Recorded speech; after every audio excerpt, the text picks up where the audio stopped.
Maine mornings are getting a little cold. There's even a little frost on the pumpkin out there this morning. Come on, Todd, it's time to plant bulbs. I'm here, beck and call, ready for you. All of a sudden, it's bulb season, Tom. It is. Where'd fall go? Like a blink of an eye, it's gone. That's right. That's right. Now's the time to think about planting. Okay. But it's also time to think about buying. That's important right now when it comes to bulbs, right? Why? Yeah.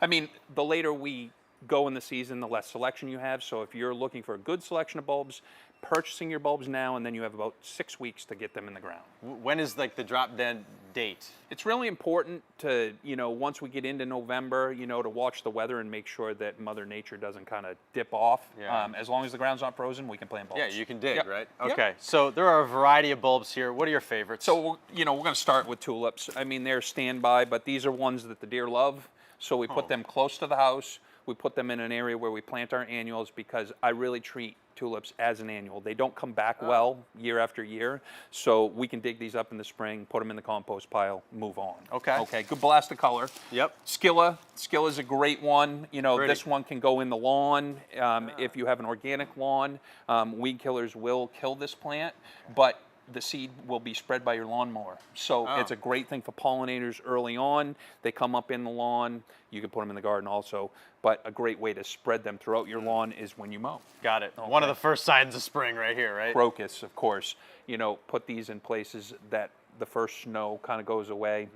Quick hit, going to bloom for a very short period of time. It's important not to like overthink where you're putting your bulbs, right? Just what you just recommend just tossing them out there. So like a daffodil, prime example, you've got this bag of bulbs. My suggestion is open up the bag, throw them on the ground, wherever they lay, plant them. That makes it easy. Keeps a very naturalized look. If you plant soldiers in a row, it looks very unnatural. Okay. Okay. Fritillaria. Fritillaria is one. Ooh. Okay, very different. Yeah. It smells like skunk.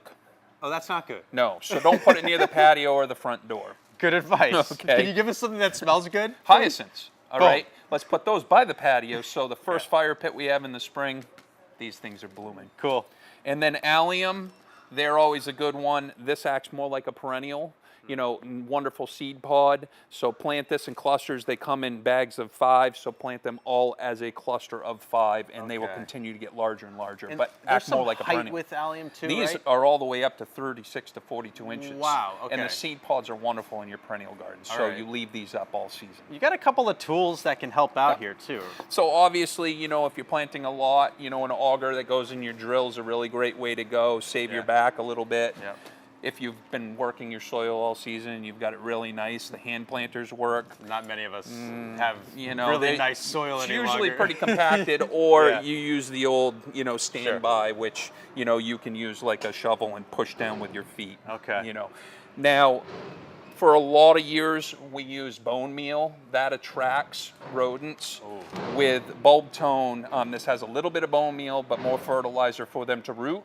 Okay. But the unfortunate part is that will attract a little bit of rodents. The biotone will not attract rodents. Oh, great. Okay, this will attach to the roots of the bulbs, make them branch, and make them a stronger plant for next year. And keep those pests away from digging up what you just worked, putting in. Those chipmunks and squirrels and all of those things can be a pain. Okay. Yep. Well, you want to wrap this segment up for us Yeah. with some profound thoughts?